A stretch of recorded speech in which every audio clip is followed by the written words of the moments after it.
Hello दोस्तों, तो आज मैं आप लोग के लिए उपसर्ग का क्वेश्चन लाया हूँ। तो पहला क्वेश्चन क्या कर रहा है कि आलस शब्द में उपसर्ग क्या है, तो इसमें आ हो जाएगा। अब क्या है कि निराहार, निराहार शब्द में उपसर्ग क्या है, तो इसमें निर हो जाएगा। दुर्बल शब्द में उपसर्ग क्या होगा, तो यहाँ पे दूर हो जाएगा। पराकाष्ठा शब्द में उपसर्ग क्या है, तो इसमें परा हो जाएगा। परलोक शब्द में उपसर्ग क्या होगा, पर हो जाएगा। सपरिवार शब्द में उपसर्ग सो होगा।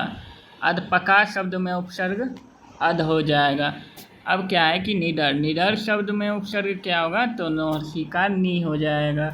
उपकार शब्द में उपसर्ग क्या हो, तो उप होगा।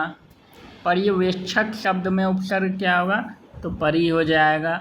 उपवास में कौन सा उपसर्ग होगा, तो उप हो जाएगा। विकास शब्द में क्या उपसर्ग होगा, तो वी हो जाएगा। अब क्या है अतिरिक्त, अतिरिक्त शब्द में उपसर्ग क्या है, अति होगा। निवास शब्द में उपसर्ग क्या होगा, नी हो जाएगा। सम उपसर्ग से निर्मित शब्द नहीं है, तो यहाँ पे सम से निर्मित नहीं क्या है, सुमति। स्वाभिमान शब्द में उपसर्ग क्या होगा, स्व हो जाएगा। अतिक्रमण में उपसर्ग क्या होगा, अति होगा। सुगंध में निहित उपसर्ग है, तो यहाँ पे सु हो जाएगा। अब है कि अभिव्यक्ता, अभिव्यक्त, अभिव्यक्त शब्द में निहित उपसर्ग क्या है, तो अभी होगा। विनय शब्द में उपसर्ग क्या है, तो वी हो जाएगा। निर्भय शब्द में उपसर्ग है, निर हो जाएगा। उद्भव शब्द में निहित उपसर्ग क्या होगा, उद हो जाएगा। अवलंब शब्द में उपसर्ग क्या होगा, अव हो जाएगा। अपकर्म शब्द में निहित उपसर्ग क्या है, अप हो जाएगा। अब क्या है अपकर्म, अपकर्म शब्द में उपसर्ग क्या होगा, तो यहाँ पे अप होगा। उद्घाटन शब्द में उद हो जाएगा। प्रख्यात शब्द में क्या होता है, तो प्र हो जाएगा। प्रत्युत, प्रत्युन्नति में कौन सा उपसर्ग है, तो यहाँ पे प्रति हो जाएगा। भरपेट में कौन सा उपसर्ग है, तो भर हो जाएगा।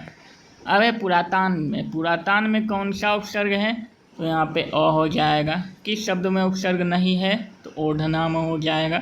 अवनत शब्द में प्रयुक्त उपसर्ग क्या है, तो अब हो जाएगा। प्रक्रिया में कौन सा उपसर्ग लगा है, तो यहाँ पे प्रो हो जाएगा। अब है कि परामर्श, परामर्श में कौन सा उपसर्ग है, तो यहाँ पे परा हो जाएगा। अधिकार में कौन सा उपसर्ग है, तो अधि हो जाएगा। सु उपसर्ग का क्या अर्थ होता है, तो यहाँ पे अच्छा होगा। अब उपसर्ग का क्या अर्थ होता है, तो यहाँ पे हीन हो जाएगा। अभी उपसर्ग का क्या अर्थ होगा, तो चारों ओर होगा। अब क्या है अलंकरण, अलंकरण में कौन सा उपसर्ग होगा, अलम हो जाएगा। अंतर्मन में कौन सा उपसर्ग होगा, अंत हो जाएगा। प्रागैतिहासिक में कौन सा उपसर्ग होगा, प्राक हो जाएगा। सहानुभूति में कौन सा उपसर्ग होगा, स हो जाएगा। अंतर्राष्ट्रीय में कौन सा उपसर्ग होगा, अंत हो जाएगा। अनुसरण में क्या होगा, अनु हो जाएगा। अभियोजन में कौन सा उपसर्ग होगा, अभी होगा। प्रख्यात में प्रो हो जाएगा। अब क्या क्वेश्चन है कि बेइंसाफी, बेइंसाफी में प्रयुक्त उपसर्ग प्रो हो जाएगा। बेइंसाफी में यहाँ पे क्या होगा, बे होगा। अब है प्रतिकूल, प्रतिकूल में कौन सा उपसर्ग है, प्रति हो जाएगा। अनुवाद में कौन सा होगा, अनु होगा। उपस्थिति शब्द में क्या होगा, उप हो जाएगा। बेईमान में कौन सा उपसर्ग होगा, बे हो जाएगा। किस शब्द में उपसर्ग का प्रयोग हुआ है, तो उपकार में हुआ है। अब क्या है कि विज्ञान में कौन सा उपसर्ग है, तो यहाँ पे वी हो जाएगा। संस्कार में कौन सा है, तो यहाँ पे सम हो जाएगा। पुरोहित में कौन सा उपसर्ग है, पूरा हो जाएगा। संकल्प में कौन सा उपसर्ग होगा, तो सम होगा। स्वागत में कौन सा उपसर्ग है, तो सु हो जाएगा। अध्यक्ष में कौन सा उपसर्ग है, तो अधि हो जाएगा।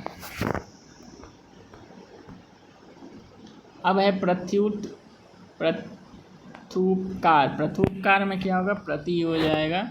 प्रत्यय, पंकिल्य,